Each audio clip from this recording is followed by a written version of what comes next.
हर हर महादेव, जय Shri Ram. Welcome back to the channel guys. This is Palak Mishra and today we are going to discuss minor psychology. ठीक है, तो मैंने इसको explain कर दिया था. इससे पहले मैंने 2-3 वीडियोस और डाली थी regarding the minor psychology syllabus, क्योंकि हमारा एग्ज़ाम बड़ा करीब है तो हमें कंप्लीट करना है सिलेबस और समझते हुए, ऐसा नहीं. और मैंने देखा कि लोगों की अटेंशन स्पैम इतनी कम होती जा रही है, तो there is no need to make lengthy 1 hour video, 1 shot, क्योंकि आप 1 shot देख ही नहीं पाओगे, क्योंकि आपने जो रील्स को स्क्रॉल की है इतनी सारी, जिसकी वजह से आपका अटेंशन स्पैम एकदम ज़ीरो हो गया है, तो फिर आप नहीं कर सकते ना उतना बियर. तो मैंने सोचा कि ठीक है 15 to 16 मिनट्स की वीडियो इज़ इनफ. तो इससे पहले वाली जितनी वीडियो थी वो 12 मिनट, 13, 15 इसी तरीके की थी. ठीक है, तो आज हम लोग क्या पढ़ेंगे, हमारे सिलेबस का ही पार्ट है ये कि हमें टाइप्स ऑफ गोल पढ़ना है. ठीक, उसके बाद हमें पढ़ना है विजन वर्सेस मिशन क्या होता है, जिसको हम लोग सिनोनिम की तरह यूज़ करते हैं कि मेरा विजन ये है, मेरा मिशन ये है.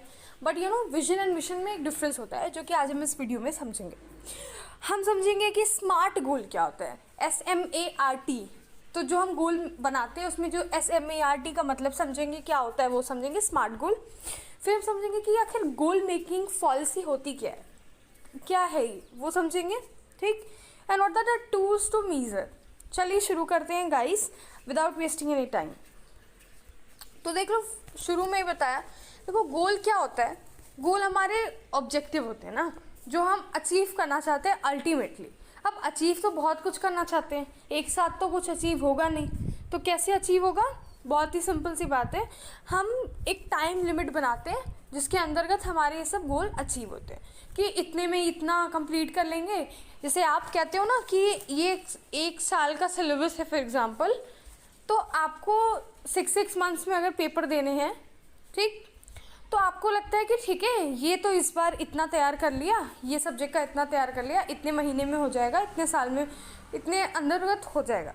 तो जब हम ऑर्गेनाइजेशन के भी जब गोल बनाते हैं तो ऑर्गेनाइजेशन का गोल भी हवा में नहीं बनाते, उसके लिए स्पेसिफिक टारगेट चूज़ करते हैं. अगर मान लो कि ऑर्गेनाइजेशन है जिसको अचीव करना है कि हम एडवर्टीजमेंट अच्छे से कर लें, तो वो बनाएगा कि देखो इतने मंथ्स में मेरा ये टारगेट कंप्लीट हो जाना चाहिए. फिर हम अपने गोल के अंदर जो अपने एम्प्लॉयज़ हैं उनको एक बार ट्रेनिंग दे देते हैं अच्छे से, ताकि वो काम अपना अच्छे से कर पाएँ. तो वो स्पेसिफिक टारगेट, वो कैलेंडर उनका सेट होता है. ठीक है, मैंने एक कोर्स किया था, मुझे याद आ रहा है, जिसमें मैंने बहुत ही प्रॉपरली समझा था, जो प्रोफेशनल कोर्स होता है उसमें उन्होंने बहुत ही क्लियरली बताया था कि हमारा कैलेंडर कितना इम्पॉर्टेंट रखता है, और उस कैलेंडर को फ्रेम करना is a difficult task. Like plan करके फ्रेम करोगे ना, जिसे समझ गए.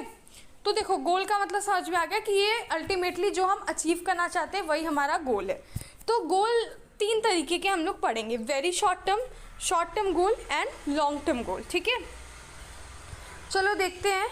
देखो यहाँ पे मैंने लिखा ही नहीं है, बट मैं बोल देती हूँ, आप लिख लेना. बहुत ही simple, very short term goal वो गोल होता है जो कि कुछ महीनों में हम अचीव कर लेते हैं. ठीक है, विद इन अ मंथ हम अचीव करते हैं, जो 1 महीने के अंदर फॉर एग्जांपल अचीव कर लिया, that is short term goal, very short term goal. ठीक, फिर शॉर्ट टर्म गोल क्या रहेगा, short term goal with in a year, यानी 1 साल के अंदर हम क्या क्या अचीव कर सकते हैं, क्या क्या मेरा गोल है जो 1 साल के अंदर हमें कंप्लीट करना है, that is short term goal. ठीक, तो very short term goal with in months, short term goal with in a year, and long term गोल ऐसे गोल होते हैं जो कि बहुत सारे साल, यानी take several year to complete और टू अकम्प्लिश. ठीक, जैसे मान लो ऑर्गेनाइजेशन चाहता है कि हम 7 लाख का प्रॉफिट कमाएं इस साल. ठीक, तो अब तुम्हें क्या लगता है कि जो 7 लाख का प्रॉफिट का जो टारगेट एम्प्लॉयज़ में दिया गया है कि देखो इतनी सेल्स तो होनी ही चाहिए, तो ऐसे ही हो जाएगा अचानक से? नहीं ना, कुछ सालों की मेहनत लगेगी. तो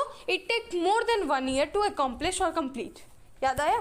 तो याद रखिएगा कि इसमें क्या होता है, within month, within a year, and it takes more than 1 year, that is called long term goal. ठीक है, जैसे आपका लॉन्ग टर्म गोल होगा कि आपको मान लो कि HR बनना है या फिर कुछ और बनना है. ठीक है, तो that is your long term goal, क्योंकि तुरंत अचीव नहीं होगा. It takes lot and lot of hard work and specially बहुत ज़्यादा पीरियड ऑफ टाइम लगेगा इसको अकम्प्लिश होने में, कंप्लीट होने में. चलिए देखते हैं विजन एंड मिशन क्या होता है. तो विजन क्या होता है ना, विजन इज़ फ्यूचरिस्टिक, यानी आज जो आप सोच रहे हो वो आज के लिए जो आप सोच रहे हो वो मिशन होगा. फोकस ऑन टुडे यानी मिशन ये है आपका कि आज आपको ये सब्जेक्ट पूरा कंप्लीट करना है क्योंकि कल एग्जाम है, that is mission. But vision क्या होगा कि अल्टीमेटली उस सब्जेक्ट में अच्छा मार्क्स लेकर आना। तो विजन हमेशा टुमारो की सोचता है, आगे की सोचता है, फ्यूचर की सोचता है, दैट इज विजन, ठीक है। लेकिन मिशन क्या होता है, वो आज के बारे में बात करता है, it is focus on present, but ये फोकस करता है फ्यूचर पे। तो जो हमारा विजन होता है वो सिंपल सी बात है, जब फ्यूचर का है तो वो लॉन्ग टर्म ही गोल होगा, है कि नहीं। तो लॉन्ग टर्म जो हमारे विजन है वो लॉन्ग टर्म होता है, लेकिन मिशन क्या है, शॉर्ट टर्म होता है, बिकॉज हम अल्टीमेटली प्रेजेंट सिनारियो देख रहे हैं और उसके अकॉर्डिंग चीज़ें सोच रहे हैं कि ऐसा ऐसा हो जाएगा। और मिशन क्या कहता है, मिशन बताता है कि ऑर्गेनाइजेशन की एग्जिस्टेंस का रीज़न बताता है कि आखिर ऑर्गेनाइजेशन, अब सिंपल सी बात है, जब हम बिजनेस पढ़े थे कभी, या अगर नहीं भी पढ़े हो तो बता दूं, बिजनेस का, ऑर्गेनाइजेशन का सबसे पहला ऑब्जेक्टिव होता है सर्वाइवल। बिजनेस पहले एग्जिस्ट कर जाए, फिर प्रॉफिट और फिर ग्रोथ की बात करेंगे। ये तीन चीज़ें आती हैं जब हम बोलते हैं कि रीज़न क्या क्या होता है। तो एक होता है एग्जिस्टेंस, कि पहले एग्जिस्ट कर जाए, सर्वाइव कर जाए, फिर करेगा प्रॉफिट, फिर ही हम इसका ग्रोथ कर पाएंगे। तो मिशन क्या बताता है कि देखो ऑर्गेनाइजेशन के एग्जिस्टेंस का क्या रीज़न है, ठीक। और विजन बताता है कि हमें क्या अचीव करना है, what we ultimately want to achieve.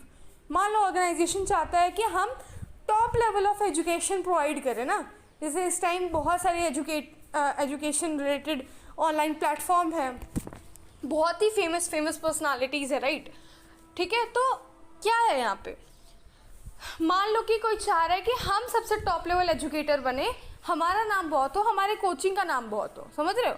तो अब वो क्या करेगा, वो उसका विजन है, मिशन नहीं है, एक दिन में नहीं होने वाला।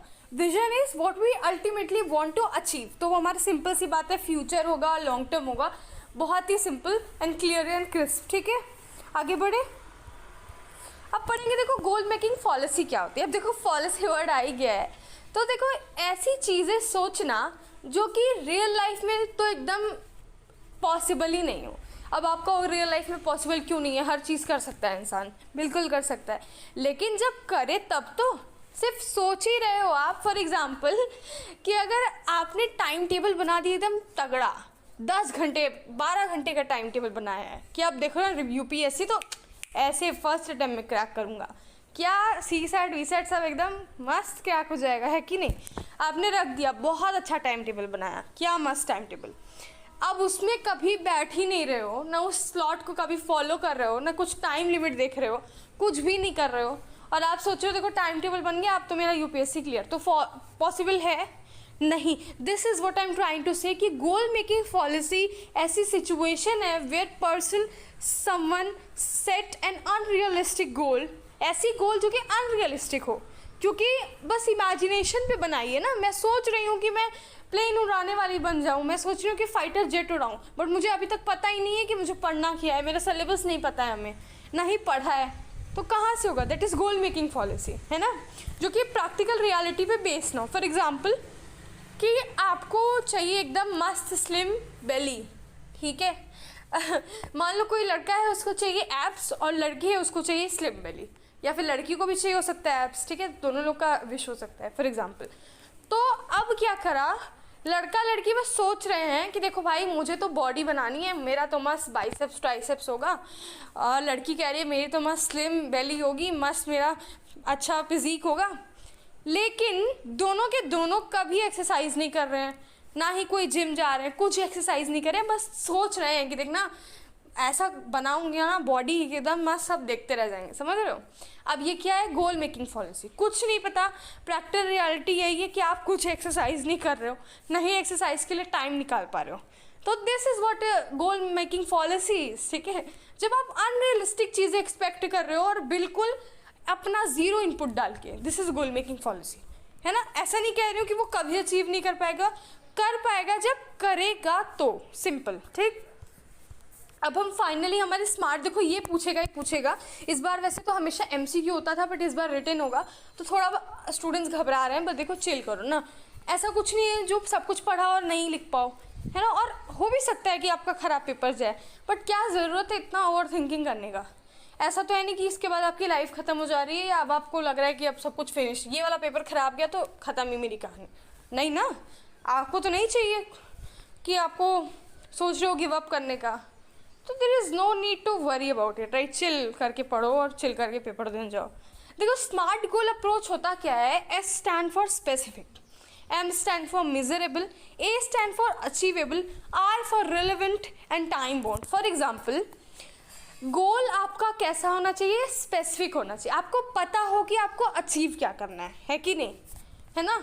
अब आपने कोई ग्रेजुएशन कर रहा है तो उसको पता होगा ना कि ग्रेजुएशन के बाद क्या करेंगे, ताकि अल्टीमेटली मैं क्या बनना चाहता हूँ वो अचीव हो पाए, ठीक। ओके, अब हम देखेंगे मिजरेबल। मिजरेबल क्या, कि ऐसा चीज़, ऐसा गोल जिसे आप मीज़र कर पाओ, आप अपनी प्रोग्रेस मीज़र कर पाओ, है ना। यानी आप देख पाओ कि आपका कितना तैयार हुआ, कितना नहीं, अभी आप कहाँ पे हो, कहाँ एग्जिस्ट कर रहे हो, कहाँ तक पहुँचने का सोच रहे हो, ये सब चीज़ें इसमें आती हैं।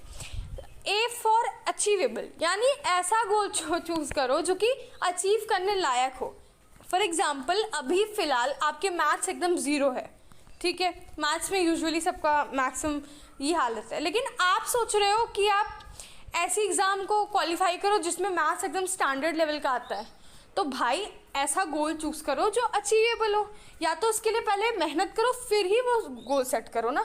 अभी आपकी मैथ्स ज़ीरो है, लेकिन आपका इमेजिनेशन है कि आप क्लैट दे दोगे, आप ये दे दोगे, एग्ज़ाम दे दोगे, सब कुछ, है ना, नीट जेई, अरे नीट का क्या बात कर रही हूँ, जेई वगैरह सब, है ना, या फिर आप सी सैट के लिए एलिजिबल हो, ऐसा कह रहे हो आप, तो ऐसा नहीं हो सकता ना। ऐसा गोल चूज़ करना जो कि अचीव करने लायक हो, that is achievable. Then relevant, that is relevant to you. ऐसा गोल मत चूज़ करो जो आपसे बिल्कुल मेल ना खाता हो। फॉर एग्जाम्पल कोई बच्चा है जो कि टीचर को बहुत हेट करता है छोटे से ही, उसको क्लास नहीं पसंद, उसको क्लासरूम का इन्वायरमेंट नहीं पसंद, उसको टीचर नहीं पसंद, और अचानक से वो सोचे कि चलो यार क्या कुछ बचा नहीं है लाइफ में करने को, टीचर ही बन जाता हूँ। अब आप सोच लो कि वो क्या लेवल का टीचर बनेगा, है ना। मैं आपको बताती हूँ, मेरे एक सर थे, ठीक है, वो बहुत ज़्यादा मारते पीटते थे हम लोगों को, हमेशा ही पीटते रहते थे, ठीक है। होता क्या था कि हम लोगों का मैप वर्क चलता था जो लास्ट सैटरडे होती थी, एंड मैं सबसे ज़्यादा भुलक्कड़, मैं मैप वर्क खरीद के मैं कभी मैप वर्क लेकर ही जाती, मैप बुक तो कभी नहीं लेके जाती थी। एंड मुझे बस, और वो क्या कहते थे, एक डंडा लेकर आते हैं, पर्टिकुलरली सबको खड़ा करते थे जिन्होंने बुक नहीं लाई होती थी। तो अब भाई बुक भूली हूँ तो भाई खड़े होना है, तो खड़ी हुई, फिर वो 2 स्टिक मारते थे, और उस 2 स्टिक में तो वो सब कुछ याद दिला देते थे, मतलब इतना तेज़ मारते थे, समझ रहे हो। लड़कों को भी मारते थे, हम लोग को भी मारते थे एकदम सेम, और तब तगड़ा मारते थे। तो हम लोग एक बार ऐसे, उनका मूड अच्छा था ना, तो हम सर से पूछे कि सर आप इतना मारते क्यों हैं, तो पता है वो क्या बोल रहे हैं, कह रहे हैं देखो बेटा जब मैं छोटा था ना तो मेरे टीचर्स भी मुझे बहुत मारा करते थे, तो मैंने डिसाइड किया कि जब मैं टीचर बनूंगा तो मैं भी बहुत मारूंगा। अब इसके बाद मैंने सोचा कि भाई मैंने कौन सा ऐसा गलत कर्म कर दिया जो मैं इन टीचर के पाले पड़ गई, ये क्या बोले जा रहा है। मैंने कहा सर हम लोग की क्या गलती, बोले बेटा मेरी भी नहीं गलती थी ऐसे। फिर मैं समझी, उसके बाद से मैं समझ गई कि सर का क्या प्लानिंग है। फिर मैं डेली मैप वर्क लेके जाने लगी, फिर सर खोजने लगे वर्क। तो सर क्या कह रहे हैं कि देखो बेटा मैप वर्क तो तुम लेकर आई हो, लेकिन तुमने कलर नहीं किया है मैप में, ना ही कुछ भी बनाया है, अब लो। फिर फंस गए, फिर एक स्टिक मिल रहा है, समझ रहे। तो मतलब वो ढूंढते थे मौका कि बच्चों को कैसे पीटा जाए। तो ऐसा बच्चा अगर टीचिंग ड्रीम को चूज़ कर रहा है तो ना ही वो बच्चे के लिए ठीक है, ना ही वो उसके लिए ठीक है, क्योंकि वो तो सेडिस की तरह मारे जा रहे हैं, और बच्चा बेचारा हाथ आगे करके क्या करे, हम भी पिट रहे हैं वो भी पिट रहा है, समझ रहे हो। तो ऐसा नहीं करना है, ऐसा गोल चूज़ करो जो आपको सेटिस्फैक्शन दे। ऐसा ना हो कि कुछ कर लिया, जैसे नहीं होता कि हम मान लो कि मैं ही हूँ, मेरा जो है अल्टीमेट गोल यही है कि मैं टीचर बनूँ, बहुत ही अच्छी, सब लोग जो है समझ पाए मेरे समझाए हुए चीज़ों को। फॉर एग्जाम्पल अब मैंने डिसाइड किया कि देखो यार मैं, बहुत सारे ऑप्शंस है मेरे पास टीचिंग के अलावा भी, तो मैंने डिसाइड किया चलो मैं HR बन जाती हूँ, वो काम में भी मैं कर सकती हूँ अच्छी, क्योंकि मैंने पढ़ा है, मैं कर सकती हूँ, मेरा लग गया जॉब HR का। तो क्या मैं सेटिस्फाइड हो पाऊँगी, भले ही कितना पैसा मिले।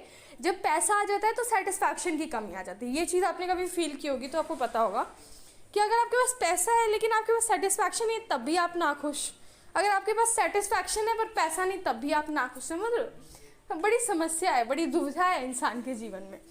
तो अब मेरे लिए वो HR भले ही कितना ज़्यादा अच्छा पोस्ट हो, कितना ही मुझे रिस्पेक्ट मिल रहा हो और सैलरी मिल रही हो, बट स्टिल मेरा दीदा कहाँ लगेगा, टीचिंग में ही लगेगा। मुझे तो ये याद आ रहा है कि यार मैं अच्छा पढ़ा सकती थी, बच्चों के साथ मैं अच्छे से रहती, लोग मेरे साथ एंजॉय करते, मैं भी उनके साथ अच्छा टाइम स्पेंड करती। तो choose the kind of goal which is relevant to you, which gives you joy specially ना, कि आपको खुशी दे, आपको सेटिस्फैक्शन दे और आपको रिलेवेंट हो। मान लो कोई पेंटर है, उसके मम्मी पापा कह रहे हैं देखो यूपीएससी कर लो, यूपीएससी अच्छा है। अब बताओ बेचारे से रिलेवेंट कहाँ रिलेवेंट है भाई, वो बेचारा पेंटिंग में अपना ढूंढ रहा है सब कुछ, एंड इधर बेचारे को जबरी पढ़ाया जा रहा है, सारे हिस्ट्री पढ़ रहा है बेचारा, ज्योग्राफी पढ़ रहा है, हर चीज़ पढ़ रहा है, ठीक है। तो ऐसा गोल चूज करना है जो कि रिलेवेंट हो। Then again time bound. What if कि आपको पता ना हो कि टाइम टेबल आ चुका है एग्जाम का, पढ़ना है, क्या आप पढ़ेंगे? कभी नहीं पढ़ेंगे, है ना। 1 डे बिफोर एग्जाम वाले बच्चे तो कभी ना बुक छूएं अगर ऐसा हो जाए तो, ठीक है। समझ रहे हो? तो यानी टाइम बाउंड अपने आप को करना ज़रूरी है। अगर आपको ना बताया जाए कि हमारी एज लिमिट 35 से अगर ऊपर हुई, स्पेशली अगर आप जर्नल हो तो आप एग्ज़ाम में नहीं बैठ सकते। तो अब आपको डर है और आप पढ़ रहे हो, आपको अचीव करना ही करना है, इस पर्सपेक्टिव से पढ़ रहे हो। लेकिन आपको पता हो कि यार 10 साल भी आपका 40, 50, 60 कभी भी आपका एग्ज़ाम क्लियर हो, आप कभी भी बैठ जाओ, फिर आपको क्या मतलब, आप तो वैसे ही करते रहोगे। तो there is a need of time boundation everywhere ना, तो टाइम बाउंड होना ज़रूरी है। ठीक, तो वैसे ही जब हम गोल चूज करते हैं तो हम एज लिमिट डिसाइड करते हैं कि इतने में मेरा ग्रेजुएशन हो रहा है, इतने में मेरा मास्टर्स हो रहा है, इतने में हम पीएचडी कर लेंगे और इतने में हम पढ़ाने लग जाएंगे और इतने में हम फाइनली एक प्रोफेसर बन के निकलेंगे, है ना। तो ये सब चीज़ों के लिए स्पेसिफिकली आपने एज लिमिट डिसाइड की, इतने में एग्जाम क्रैक, इतने में पीएचडी, इतने में ये, इतने में वो, दैट इज टाइम बाउंड। तो यही होता है स्मार्ट गोल अप्रोच, जिसमें स्पेसिफिक गोल को चूज करते हैं जो कि मीज़र करने लायक होता है, अचीव करने लायक होता है, रियलिस्टिक होता है, गोल मेकिंग पॉलिसी नहीं होती है, रिलेवेंट है मुझसे, मुझे पता है कि मैं कर सकती हूँ और इसमें अच्छी हूँ, मैं कर पाऊंगी, that is why I am choosing this goal. ऐसा भी नहीं गोल चूज करना है जो सिर्फ पैसे को देख के कर रहे हैं ना, जैसे कि बहुत सारे ऐसे लोग होते हैं जो कि बहुत ही कम कॉस्ट में पढ़ाते हैं बच्चों को, बहुत कम, मतलब आपको जिसको टीचिंग एकदम उस लेवल पे चाहिए कि हाँ सिर्फ मुझे बच्चों का भलाई करना है, तो क्योंकि हमें सर्वाइवल है इसीलिए हम पैसे लेके पढ़ाते हैं, बट उसको कम भी मिलेगा तो भी वो पढ़ाएगा क्योंकि उसकी सेटिस्फैक्शन उससे क्लियर हो रही, समझ रहे हो, सेटिस्फाई हो रहा है तो वो पढ़। सो इतना समझ में आ गया होगा। अब देखते हैं कि किसने इसे दिया है, ठीक है, who gave this. So it is given by George T Doran in 1981। इतना याद रखिएगा, अगर जब भी आए ये ज़रूर मेंशन किया करिए कि किसने दिया है और किस ईयर में। Basically this method is use to encourage accountability, ठीक है। जब आप किसी चीज़ को लेके आप गोल अचीव करते हो तो आप उसके लिए रिस्पॉन्सिबल होते हो, है ना, आपने उसकी जिम्मेदारी उठाई होती है उसको अचीव करने के लिए। तो ये अकाउंटेबिलिटी इनकरेज करता है और ट्राई करता है जो आपका प्रोग्रेस अच्छे से हो रहा है कि नहीं हो रहा है इसको मीज़र करने का, ठीक है। सो आई होप आपको सब कुछ समझ में आ गया होगा। If you have any doubt you can ask me in the comment box, ठीक है। And alright guys, all the best for your examination, stay cool and आराम से पेपर देना। Okay, bye bye.